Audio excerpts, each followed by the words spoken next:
Terviseks saate seekordne teema on veenilaiendid ja ravi. Teema on oluline, kuna viimasel ajal on veenihaiguste probleem muutunud eriti aktuaalseks istuva eluviisi tõttu ja vähese füüsilise aktiivsuse tõttu. Meil on stuudios Eesti Veenikliinikust doktor Priit Põder, tere! Tere! Lisaks visuaalsele ebamugavusele on tegelikult veenilaiendite puhul tegemist haigusega, millel võivad olla tõsised tüsistused.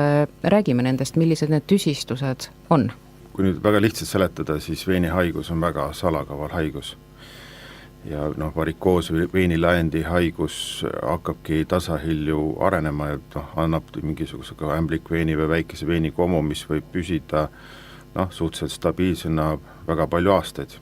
Panegi tähele, harjume ära sellega, aga ta tasapisi progresseerub. Üks moment võib jalga õhtuti hakata turse minema, võib tekkida raskustunne, võib tekkida näiteks veenikoomu projektsioonil piirkonnas sügelustunne, mis oma olemuselt juba kaudselt viitab, et tegemist on juba pindmiste veenisüsteemide klapi puudulikkusega, mida me visuaalselt tegelikult silmaga ei näe. Oma olemuselt komplikatsioonid, mis võivad varikoos anda, on siis veeniseina põletik, on üks probleem, mis võib tekkida siis pindmise veenisüsteemi tromboos. Ja kui see veenihaigus on juba aastaid kulgenud, siis ta võib tekitada juba pehme koe troofika häireid, mis oma olemuselt tähendab seda, et näiteks sääre alumises kolmandikus nahk hakkab muutuma pruuniks, mis on teatud molekuli ladestumine naha sisse, kus on raua molekul sees ja me näeme seda pruunina, aga see tähendab seda, et jala sees on olemas kogu aeg hüdrostaatiline rõhk niivõrd suur, et teatud molekulid lähevad kapilaarsetest seintest läbi ja ladestuvad naha sisse ja samasugused nahk sääre alumises kolmandikus võib muutuda, võib niisuguseks tugevamaks, ta hakkab puituma, meditsiinikeeles nimetatakse selle kohta induratsioon ja väike vigastus ja tagajärjeks võib olla see, et tekib troofiline haavand ehk krooniline venoosne haavand, mis oma olemuselt paraneb väga visalt, väga keeruline seda ravida efektiivselt ja kui ta isegi paraneb ära, siis ta võib uuesti avaneda, näiteks mingis poole aasta pärast. See on niisugune väga tõsine terviseprobleem. Millised on need tänapäeva ravimeetodid, et teatavasti me ju teame, et veenilaiendite korral teostatakse operatsioone, kuid nendest taastumine on siiski füüsiliselt raske ja paljud seda teekonda ette võtta ei soovi. Ent ometigi ju elu on edasi läinud, teadus on edasi läinud, et juurde on tulnud erinevaid teisi ravimeetodeid. Millised need on? Tõsi, tänapäeva elu on edasi läinud ja teadus on arenenud ja meditsiinitehnika on arenenud ja eriliselt suur revolutsioon on toimunud veresoontekirurgias viimase 15 aasta jooksul ja põhimõtteliselt on tänapäeval metoodikad olemas, et me ei pea neid veene lahti opereerima, et me saame veene opereerida ka veeni sees ehk veresoone sees.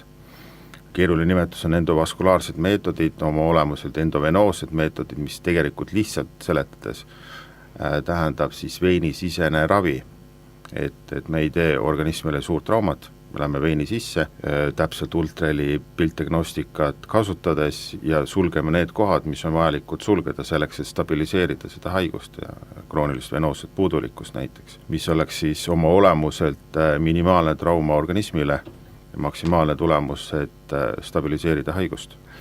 On olemas lasertehnoloogia, mis on juba kasutusel 15+ aastat, ja on ta jõudsasti ka arenenud tehnoloogilises mõistes, et tänapäeva laserid on tunduvalt väiksema energia hulgaga maksimaalset tulemus saavutatakse kui seal 10-15 aastat tagasi esimesed laserid, et laseritega minnakse veresoone sisse spetsiaalse sellise hästi peenikese sondi kaudu, süstitakse veeni ümber või naha alu siis niisugust nagu kohaliku tuimestuse ravimite kokteili lihtsalt öeldes, mis võtab siis selle piirkonna ajutiselt tuimaks, kaitseb laseri energia eest ja samas ka surub selle veeni kokku poole, et me saame minimaalse energiaga maksimaalse tulemuse selleks, et ravida seda puudulikku veeni. On olemas teised füüsikalised meetodid, näiteks raadiosagetuslik ablatsioon. Põhimõtteliselt on eesmärk üks ja sama, kuhu me tahame välja jõuda. Füüsikalised meetodid on erinevad, aga printsiip, kuidas seda teostatakse, on üks ja sama. Ja on olemas liim. Liimiga saab samasugused sulgeda puudulikke veenisüsteeme aga seda tuleb ülitäpselt ultradiagnostikas järgi vaadata, et milline on haiguse staadium ja millises anatoomilises segmendis me saame seda teostada. Seda ei saa kõikidel patsientidel teostada.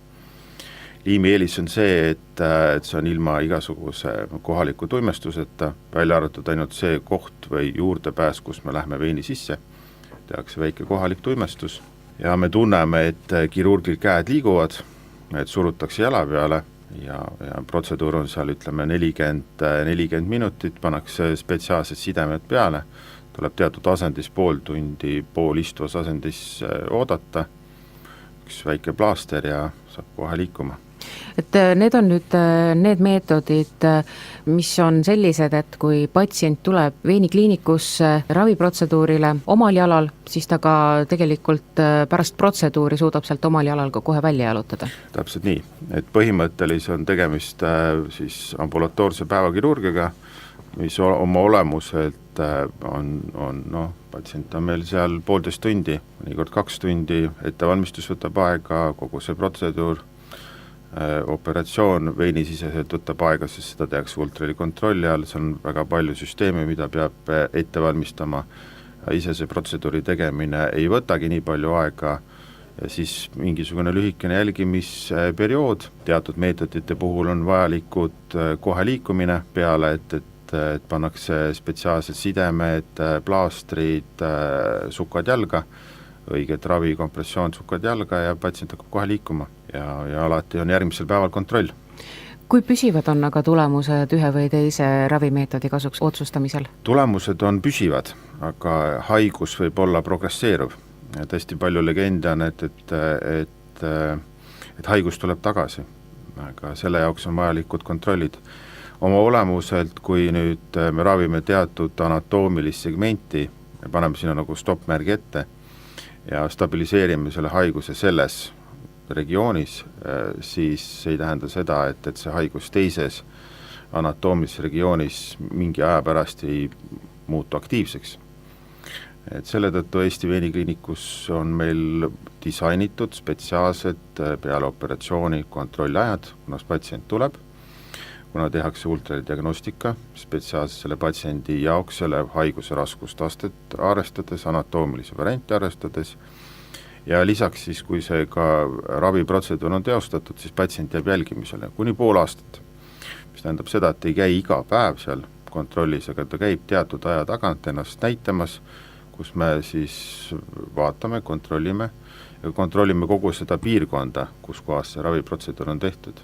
Millal näiteks üht või teist varianti kasutatakse, kui me räägime ravimeetodist, et kas see nüüd olenebki sellest, et kui suur on see patsiendi probleem veenilaienditega? Nii see on. Küsimus on selles, et mõnikord ei saa ainult ühte ravimeetodit kasutada, et haigus on kulgenud seal 15-20 aastat ja ta on jõudnud juba sellisesse staadiumisse, kus on vajalik erinevaid ravimeetodeid kombineerida ja ka esineb olukordi, kus ma teen mitmeetapilisi plaane, mis tähendab seda, et kõige olulisema etapi me näiteks ravime täna ja mõne kuu pärast, kui patsient on paranenud ja kogu see piirkond on stabiliseerunud, ma võtan ette kas siis järgmise etapi, kui vaja, siis ka ütlen ja prognoosin, et on vajalik ka üks moment 3. etapp.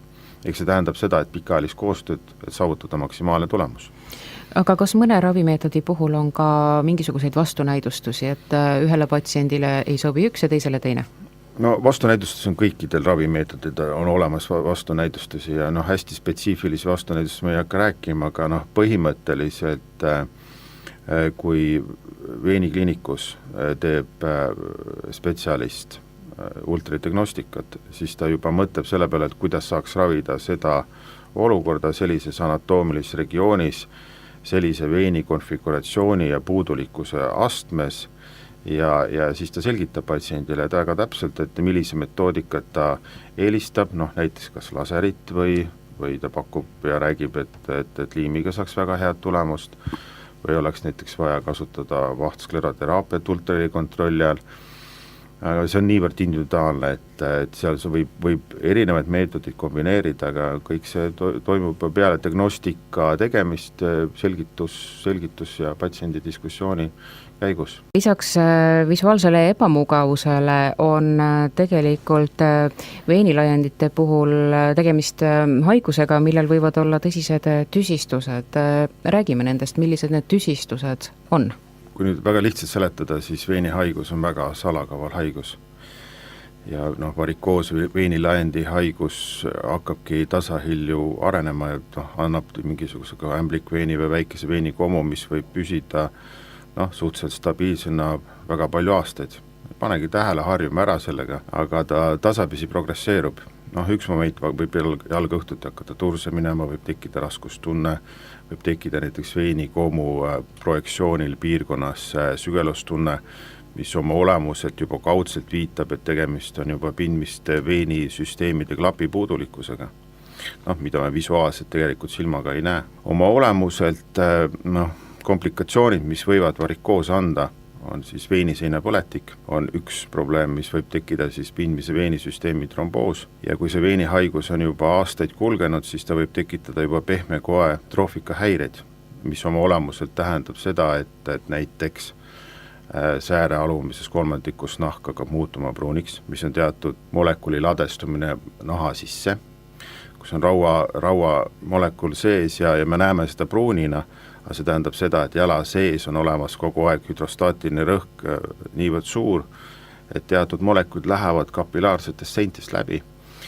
ja ladestuvad naha sisse ja samasugused nahk sääre alumises kolmandikus võib muutuda, võib niisuguseks tugevamaks, ta hakkab puituma, meditsiinikeeles nimetatakse selle kohta induratsioon ja väike vigastus ja tagajärjeks võib olla see, et tekib troofiline haavand ehk krooniline venoosne haavand, mis oma olemuselt paraneb väga visalt, väga keeruline on seda ravida efektiivselt ja kui ta isegi paraneb ära, siis ta võib uuesti avaneda, näiteks mingis poole aasta pärast. See on niisugune väga tõsine terviseprobleem. Millised on need tänapäeva ravimeetodid, et teatavasti me ju teame, et veenilaiendite korral teostatakse operatsioone, kuid nendest taastumine on siiski füüsiliselt raske ja paljud seda teekonda ette võtta ei soovi. Ent ometigi ju elu on edasi läinud, teadus on edasi läinud, et juurde on tulnud erinevaid teisi ravimeetodeid. Millised need on? Tõsi, tänapäeva elu on edasi läinud ja teadus on arenenud ja meditsiinitehnika on arenenud ja eriliselt suur revolutsioon on toimunud veresoonkirurgias viimase 15 aasta jooksul ja põhimõtteliselt on tänapäeval metoodikad olemas, et me ei pea neid veene lahti opereerima, vaid me saame veene opereerida ka veeni sees ehk veresoone sees. Keeruline nimetus on endovaskulaarsed meetodid, oma olemuselt endovenoossed meetodid, mis tegelikult lihtsalt seletades tähendab siis veenisisene ravi, et me ei tee organismile suurt traumat, me läheme veeni sisse, täpselt ultraheli piltdiagnostikat kasutades ja sulgeme need kohad, mis on vajalikud sulgeda selleks, et stabiliseerida seda haigust ja kroonilist venoosset puudulikkust näiteks, mis oleks siis oma olemuselt minimaalne trauma organismile ja maksimaalne tulemus, et stabiliseerida haigust. On olemas lasertehnoloogia, mis on juba kasutusel 15+ aastat, ja on ta jõudsasti ka arenenud tehnoloogilises mõistes, et tänapäeva laserid on tunduvalt väiksema energia hulgaga maksimaalset tulemus saavutatakse kui seal 10-15 aastat tagasi esimesed laserid, et laseritega minnakse veresoone sisse spetsiaalse sellise hästi peenikese sondi kaudu, süstitakse veeni ümber või naha alusis siis niisugust nagu kohaliku tuimestuse ravimite kokteili lihtsalt öeldes, mis võtab siis selle piirkonna ajutiselt tuimaks, kaitseb laserienergia eest ja samas ka surub selle veeni kokku poole, et me saame minimaalse energiaga maksimaalse tulemuse selleks, et ravida seda puudulikku veeni. On olemas teised füüsikalised meetodid, näiteks raadiosagetuslik ablatsioon, põhimõtteliselt on eesmärk üks ja sama, kuhu me tahame välja jõuda, füüsikalised meetodid on erinevad, aga printsiip, kuidas seda teostatakse, on üks ja sama, ja on olemas liim, et liimiga saab samasugused sulgeda puudulikke veenisüsteeme, aga seda tuleb ülitäpselt ultradiagnostikas järgi vaadata, et milline on haiguse staadium ja millises anatoomilises segmendis me saame seda teostada. Seda ei saa kõikidel patsientidel teostada. Liimi eelis on see, et see on ilma igasuguse kohaliku tuimestuseta, välja arvatud ainult see koht või juurdepääs, kus me lähme veini sisse, tehakse väike kohalik tuimestus ja me tunneme, et kirurgil käed liiguvad, et surutakse jala peale ja protseduur on seal ütleme 40 minutit, pannakse spetsiaalsed sidemed peale, tuleb teatud asendis pool tundi, pool istuvas asendis oodata, üks väike plaaster ja saab kohe liikuma. Et need on nüüd need meetodid, mis on sellised, et kui patsient tuleb veenikliinikusse raviprotseduurile omal jalal, siis ta ka tegelikult pärast protseduuri suudab sealt omal jalal ka kohe välja jalutada. Täpselt nii, et põhimõtteliselt on tegemist siis ambulatoorse päevakirurgiga, mis oma olemuselt patsient on meil seal 1,5 tundi, mõnikord 2 tundi, ettevalmistus võtab aega, kogu see protseduur, operatsioon veinisiseselt võtab aega, sest seda tehakse ultrahelikontrolli all, see on väga palju süsteeme, mida peab ette valmistama, ise see protseduuri tegemine ei võtagi nii palju aega, siis mingisugune lühikene jälgimisperiood, teatud meetodite puhul on vajalikud kohe liikumine peale, et pannakse spetsiaalsed sidemed, plaastrid, sukad jalga, õiget ravi, kompressioon, sukad jalga ja patsient hakkab kohe liikuma ja alati on järgmisel päeval kontroll. Kui püsivad on aga tulemused ühe või teise ravimeetodi kasuks otsustamisel? Tulemused on püsivad, aga haigus võib olla progresseeruv. Tõesti palju legende on, et haigus tuleb tagasi, aga selle jaoks on vajalikud kontrollid. Oma olemuselt, kui nüüd me ravime teatud anatoomilist segmenti, me paneme sinna nagu stoppmärgi ette ja stabiliseerime selle haiguse selles regioonis, siis see ei tähenda seda, et see haigus teises anatoomilises regioonis mingi aja pärast ei muutu aktiivseks. Et selle tõttu Eesti veenikliinikus on meil disainitud spetsiaalsed peale operatsiooni kontrollajad, kuna patsient tuleb, kuna tehakse ultradiagnostika spetsiaalselt selle patsiendi jaoks, selle haiguse raskustastet arvestades, anatoomilisi variante arvestades ja lisaks siis, kui see ka raviprotseduur on teostatud, siis patsient jääb jälgimisele kuni pool aastat, mis tähendab seda, et ei käi iga päev seal kontrollis, aga ta käib teatud aja tagant ennast näitamas, kus me siis vaatame, kontrollime kogu seda piirkonda, kus kohas see raviprotseduur on tehtud. Millal näiteks üht või teist varianti kasutatakse, kui me räägime ravimeetodist, et kas see nüüd olenebki sellest, et kui suur on see patsiendi probleem veenilaienditega? Nii see on. Küsimus on selles, et mõnikord ei saa ainult ühte ravimeetodit kasutada, et haigus on kulgenud seal 15-20 aastat ja ta on jõudnud juba sellisesse staadiumisse, kus on vajalik erinevaid ravimeetodeid kombineerida ja ka esineb olukordi, kus ma teen mitmeetapilisi plaane, mis tähendab seda, et kõige olulisema etapi me näiteks ravime täna ja mõne kuu pärast, kui patsient on paranenud ja kogu see piirkond on stabiliseerunud, ma võtan ette kas siis järgmise etapi, kui vaja, siis ka ütlen ja prognoosin, et on vajalik ka üks moment 3. etapp. Eks see tähendab seda, et pikaajalist koostööd, et saavutada maksimaalne tulemus.